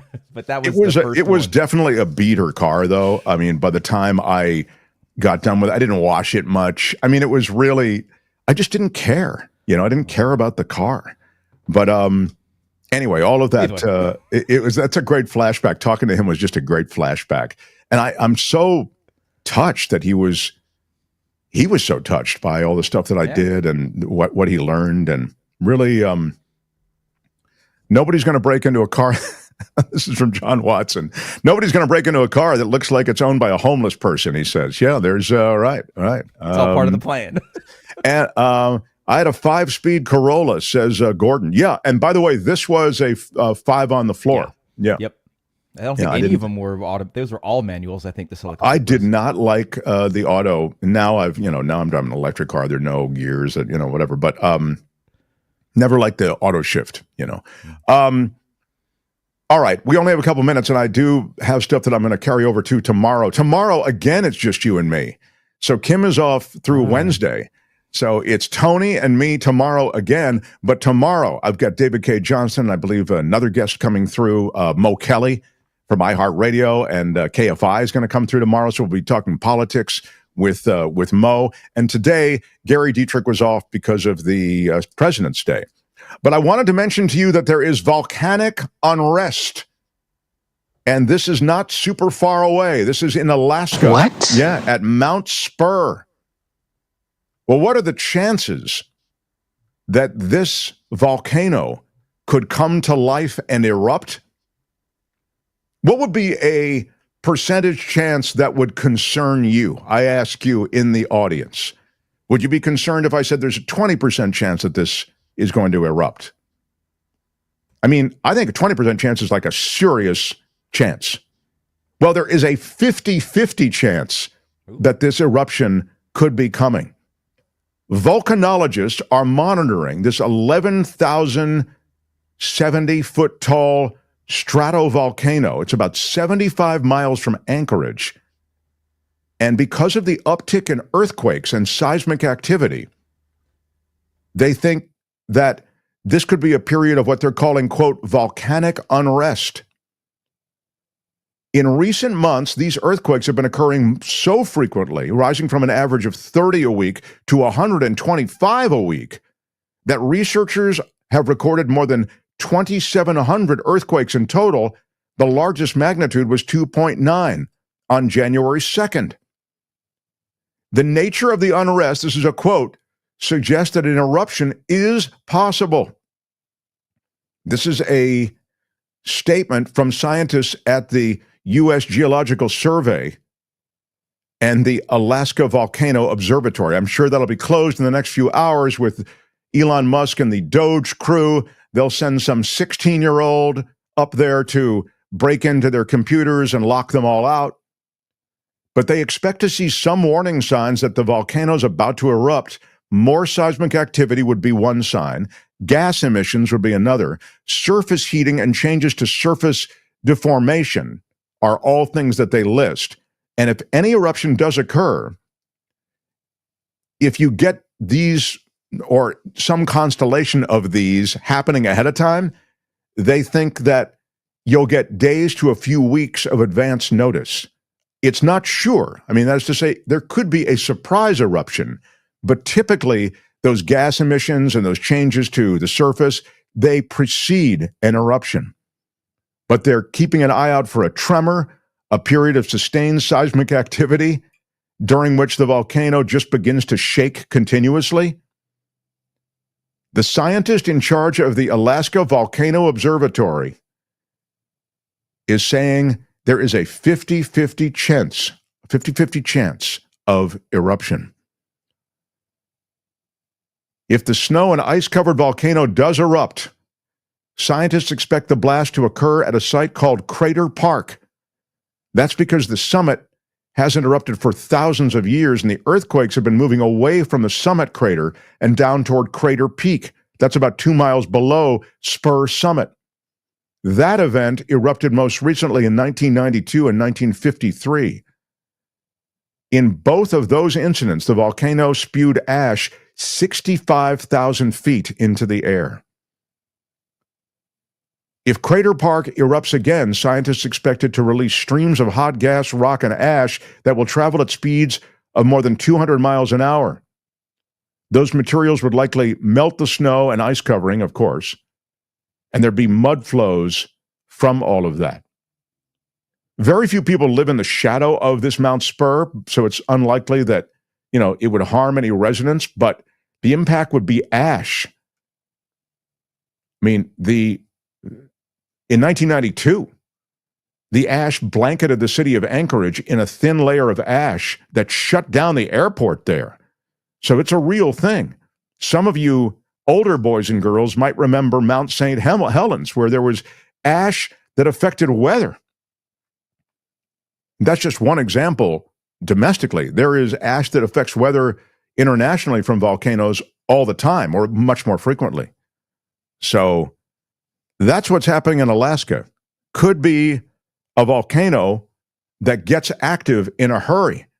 50-50 chance of an eruption coming. The Mark Thompson Show. The other thing that's happening in the science file, I'll quickly share with you. Scientists were looking for ways to, as you know, scoop up the astronauts who are in space. But the astronauts in space, they were supposed to go up there for a 10-day thing, and now it's turned into, I want to say 14 months. It was originally to be just a few days, over 8 months it's coming up on because of technical failures, including a thruster malfunction, a helium leak. The Starliner crew that took the Starliner up there is waiting now to be scooped up. Now, since their mission, which is ongoing now, Donald Trump has claimed that Joe Biden abandoned them in space. They, Sunita Williams and Barry Wilmore, said that they're prepared for the longer duration. They were always aware that there was going to be a longer duration potentially, and that they were not abandoned by any administration. So they actually had to refute what Donald Trump said. Trump has repeatedly said that Williams and Wilmore were abandoned by the Biden administration, saying in January that he was tasking Elon Musk with organizing a return journey with a SpaceX vehicle. Isn't that nice? That was already underway. But it's nice that you could add another thing to Musk's list of priorities, which include, as of today, in fact, moving DOGE into the IRS. But in this Friday interview with two astronauts, the ones in question, there they are. They said they did not feel abandoned and want people to stop considering them as stranded on the International Space Station. They are fine. Quote, "This is what the human spaceflight program is. It prepares for any and all contingencies that we can conceive of, and we prepare for those as well." So if you'll help us change the rhetoric, they say, help us change the narrative, let's change it to prepared and committed rather than that you've been hearing. Williams and Wilmore's return journey currently scheduled for March. NASA has been planning for the return for several months, with frequent updates being published during the Biden administration. But that's the latest on the two astronauts not stranded, just understanding that it'll be a bit before they are rescued. The Mark Thompson Show. I am putting to the side those things. I am not canceling them that we didn't get to today. On this President's Day, if you're joining us late, I have this celebratory crushed velvet jacket and my freshly darkened hair to look. I'm president of my own little desktop, which is enough for me. I'm not looking for more power. But I am looking to thank people, Tony, and I want to thank them now. I'll tell you something. I was preparing for my orgy of thanks that I was going to do on this President's Day. Used to be, by the way, Tony, you remember this. It used to be Washington's birthday, Lincoln's birthday, right? And then they folded them all together into President's Day, right? And then it became a day for no sales tax on mattresses or something like that, right? There's no better way to recognize the sacrifice that chief executives have made through time than no tax on mattresses. Let me just take care of some of this. What I was looking at was this. I was going to do my orgy of thanks for Patreon and PayPal supporters. I'll still do that tomorrow. I promise. Okay. But I was looking at different music I could play. I just like music beds, you know. Everything sounds better over a music bed. And I like the funky music, you know. I like that. It does sound like a porno, though, to be honest. It sounds like... Yeah, maybe it doesn't work. I don't know. It was just something I was considering. Anyway, it is with that. Maybe I'll try it. With those who have... okay. Yeah, shout out to Romania Animal Rescue, Inc. Big shout out. $20 super sticker today. Big shout out. Thank you, Romania Animal Rescue, Inc. Very, very cool. And look at this. Lucy McAllister, my favorite McAllister. Thank you, Romania Animal Rescue, she says, with her own $20 super sticker. Big shout out. Big shout out, yeah. Very, very cool. Chantal, thank you for a $2.79 super sticker. Appreciate that. Big shout out. Yeah. Jeff Davis, the super sticker for $10. Big shout out. There you go. Yeah, big shout out. And Luna's mom with a $2.99 super sticker. Yeah, right on, baby. I like that. That was a cross between like Superfly and some 80s porno. That was what that was. That music. Yeah. Yeah. William Knight says the Mark Thompson Show. If the press would be doing its job, they'd be having this on the front page, Trump's Napoleon quote about being above the law if it's for the good of the country. It was said prior to the French coup. Yeah, I didn't get into that in a big way today. I mean, there was a lot to get into apart from that. But it's a concerning quote because essentially it's the ends justify the means, right? And you're suggesting, and I've made this point on the show before, you're suggesting with a quote like that the law just doesn't apply to anything you're doing because you have a greater goal, which is saving the country. And once you've said that and are acting under that general principle, you no longer have the nation that we know. I mean, once you said the laws don't apply to me as the chief executive, he who saves his country does not violate any law was the post. And Donald Trump posted that, and it is potentially alarming in the extreme. So in other words, without any legal boundaries, even compromising the legal boundaries, you have begun to establish an authority with the chief executive that is frightening.